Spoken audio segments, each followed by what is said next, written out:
লুইতপৰীয়া থিয়েটাৰৰ মঞ্চত দেখা যাব চলন্ত হেলিকপ্টাৰ।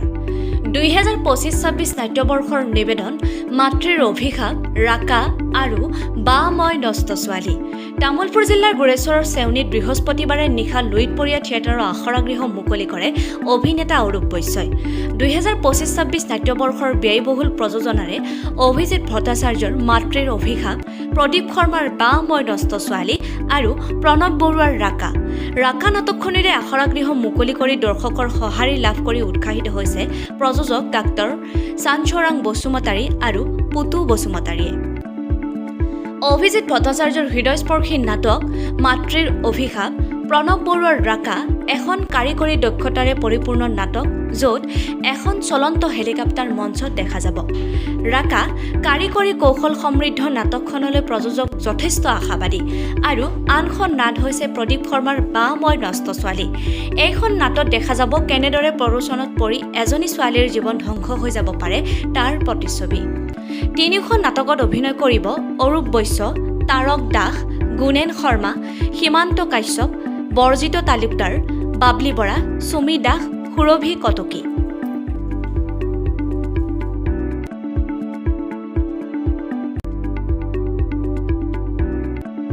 খুব ভাল লাগিছিলে। প্ৰথম বছৰ মই লুইতপৰীয়া থিয়েটাৰত থাকোঁতে যিটো অনুভৱ হৈছিলে, খুব ভাল এটা অভিজ্ঞতা আছিলে।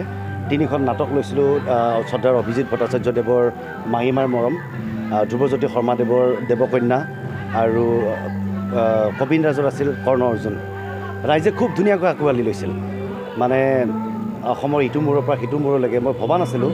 মই যিমান এক্সপেক্ট কৰিছোঁ তাতকৈ বহু গুণে ওপৰত ৰাইজে আমাৰ লুইতপৰীয়া থিয়েটাৰৰ নাটক ভাল পাইছিল।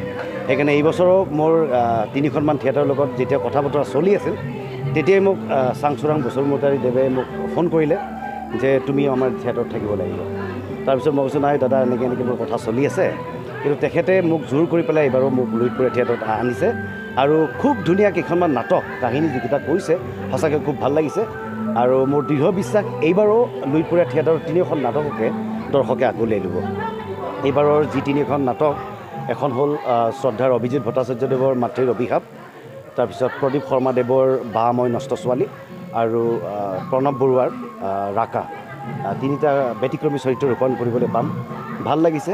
আৰু এটা বস্তু সদায় ভাল লাগে যে প্ৰযোজক ডাঙৰীয়াই তেখেতে যি ধৰণে সংকল্প লয়, যেনেকৈ কথা পাতিছে আমাৰ লগত, ঠিক তেনেকৈ তেখেতে থিয়েটাৰখন আগবঢ়াই লৈ গৈ আছে। বহুত কষ্ট কৰিছে তেখেতে। আমাৰ শিল্পী কলা কুশলীৰ লগত সমানে সমানে তেখেতে কষ্ট কৰি গৈছে। গতিকে তাৰ কাৰণে হয়তো আজি লুইতপৰীয়া থিয়েটাৰক সমগ্ৰ অসমবাসীয়ে চিনাকি হ'ব পাৰিছে, সমগ্ৰ অসমবাসী ৰাইজৰ আগত মানে সফল হ'বলৈ সক্ষম হৈছে।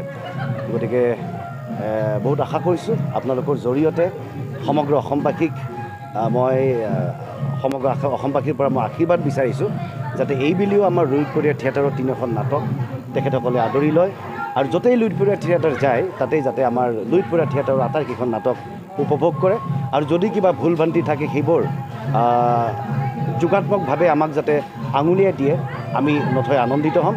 আমি আৰু বেছি আগুৱাই যাবৰ কাৰণে সক্ষম হ'ম। আমাৰ ইয়াতে ৰিহাৰ্চেল চলিব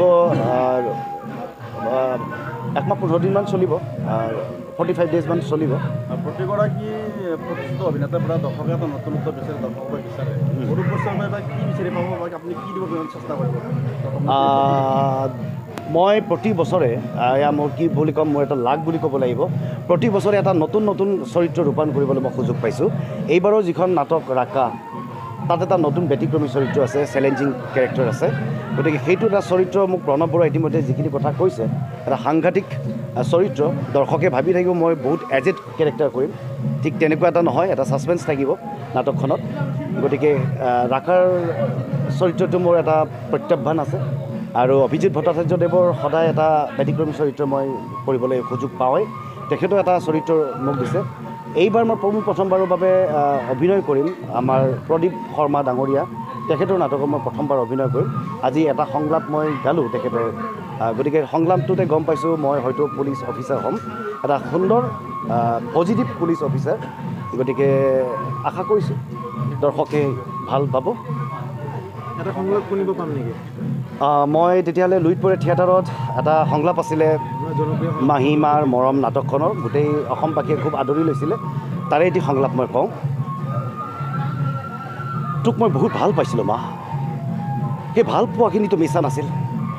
তোক মই বহুত শ্ৰদ্ধা কৰিছিলোঁ মা, সেই শ্ৰদ্ধাখিনিতো মিছা নাছিল। তোৰ কাৰণে মই মৰিব পাৰোঁ মা, সেই ত্যাগখিনিতো মিছা নাছিল। তেনেহ'লে তই কেনেকৈ মিছা হৈ গ'লি মা? তোৰ মৰমখিনি কেনেকৈ মিছা হৈ গ'ল? মা নহয়, মাহীমা, আৰু মাহীমাকে কেতিয়াও মৰম কৰিব নাজানে। এনেকুৱা এটা সংলাপ আছিলে, ভাল লগা।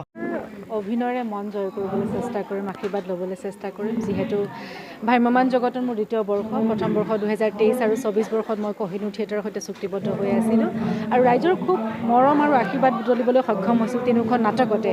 ঠিক সেই আশাৰে আৰু মনোবল আৰু বেছি শক্তিশালী কৰি তুলিছোঁ অভিনয় ক্ষেত্ৰখনত, যে অভিনয়েৰে অসমবাসী ৰাইজৰ এইবাৰ দ্বিতীয় বৰ্ষত মই আকৌ অসমৰ ৰাইজৰ মন জয় কৰিবলৈ পাম, যিহেতু লুইতপৰীয়া থিয়েটাৰৰ লগত মই চুক্তিবদ্ধ হৈছোঁ। আৰু আজি শুভ ক্ষণ, আজি 10 তাৰিখ 10 জুলাই আমাৰ আখৰা আৰম্ভ হৈছে। আপোনালোকৰ সংবাদ মাধ্যমৰ প্ৰতিগৰাকী ব্যক্তিকে ধন্যবাদ জনাইছোঁ ইয়ালৈ আহি আমাক উৎসাহ যোগোৱাৰ কাৰণে। আৰু এই আপোনালোকৰ জৰিয়তে, সংবাদ মাধ্যমৰ জৰিয়তে অসমবাসী ৰাইজৰ পৰা আশীষ বিচাৰিছোঁ, যাতে আগন্তুক বৰ্ষত আমাৰ লুইতপৰীয়া নাটকক আশীৰ্বাদ কৰে, মৰম দিয়ে। আৰু তিনিওখন নাটকে খুব ধুনীয়া হৈছে, তিনিটা ধুনীয়া ধুনীয়া খুব সুন্দৰ বাৰ্তা অসমবাসী ৰাইজে পাব বুলি আশা কৰিছোঁ। প্ৰদীপ শৰ্মা ডাঙৰীয়াৰ বা মই নষ্ট ছোৱালী গতানুগতিক দিশত চলি থকা, যি আমি সুৰামুক্ত আমাৰ যুৱক যুৱতী যিসকল আজিকালি ড্ৰাগছক লৈ পেলাই আসক্ত হৈ থাকে, তেনেকুৱা ধৰণৰ এটা মেছেজ অসমবাসী ৰাইজে পাব। ৰাকা এখন খুব ধুনীয়া নাটক, প্ৰণৱ বৰুৱাদেৱে লিখিছে। সেইখন নাটকতো অসমবাসী ৰাইজে এটা খুব ধুনীয়া মেছেজ পাব, বাৰ্তা পাব। আৰু অভিজিত ভট্টাচাৰ্য ছাৰৰ মাতৃৰ অভিশাপ, সেইখন নাটক খুব ধুনীয়া হ'ব, ভাল হ'ব। যিহেতু অভিজিত ছাৰৰ নাটক সকলোৱে জানেই খুব ধুনীয়া হয় আৰু তিনিওখন নাটকে খুবেই শক্তিশালী। গতিকে আমি আশাবাদী, লুইতপৰীয়া পৰিয়াল, আমাৰ প্ৰযোজক চঞ্চৰং বসুমতাৰী তেওঁ খুব আশাবাদী নাট্য দলটোক লৈ পেলাই। নমস্কাৰ, পোনপ্ৰথমে আপোনালোকৰ জৰিয়তে সমূহ অসমবাসী ৰাইজক আমি 2025-26 নাট্যবৰ্ষৰ যি আয়োজন কৰিছোঁ তাৰ বিষয়ে অৱগত কৰিছোঁ আৰু আপোনালোকৰ সেৱা যাচিছোঁ যে আপোনালোকৰ মৰম স্নেহৰ মাজত লুইতপৰীয়া থিয়েটাৰ আগুৱাই যাব পাৰে আৰু বিটিআৰ অঞ্চলত এই শুদ্ধতম স্থান গুৰেশ্বৰৰ কাৰণে সুনাম কৰি আনিব পাৰে। তাৰ বাবে মই সমূহ অসমবাসী ৰাইজক প্ৰণিপাত জনাইছোঁ। আগন্তুক বৰ্ষত আমি তিনিজন বিশিষ্ট নাট্যকাৰৰ তিনিখন ভিন্ন সোৱাদৰ নাটক লৈ কিনে আগবাঢ়িছোঁ। অভিজিত ভট্টাচাৰ্যৰ এখন খুব হৃদয়স্পৰ্শী নাটক মাতৃৰ অভিশাপ, বৰ্তমান সময়ত জনপ্ৰিয় নাট্যকাৰ প্ৰণৱ বৰুৱাৰ এখন খুব ভাল নাটক ৰাকা, যিখন নাটকক লৈ আমি খুবেই আশাবাদী। ইতিমধ্যে আজি সেই নাটকখনক লৈ কিনে আমি নাট মুহূৰ্ত কৰিলোঁ।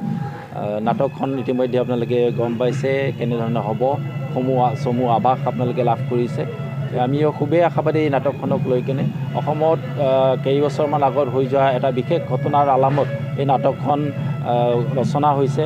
এটি বিশেষ ঘটনাৰ আলামত এই নাটকখন ৰচনা কৰা হৈছে। কেনেকৈ এজন মানুহ, এজন ৰামৰ দৰে খুব মৰ্যাদাপৰায়ণ ব্যক্তি কেনেকৈ ৰাৱণ হ'ব পাৰে, দানৱ হৈ যাব পাৰে, তাৰে এটি বাস্তৱ ছবি আমি নাটকখনৰ জৰিয়তে দাঙি ধৰাৰ কাৰণে প্ৰচেষ্টা কৰিছোঁ। আৰু এই নাটকখনত আমি বিশেষকৈ কাৰিকৰী দিশটো সবল কৰিবৰ কাৰণে এই বৰ্ষত নাটকৰ ডিমাণ্ড অনুযায়ী এখন চলন্ত হেলিকপ্টাৰ দেখুওৱাৰ কাৰণে, মঞ্চত দেখুওৱাৰ কাৰণে আমি প্ৰচেষ্টা লৈছোঁ।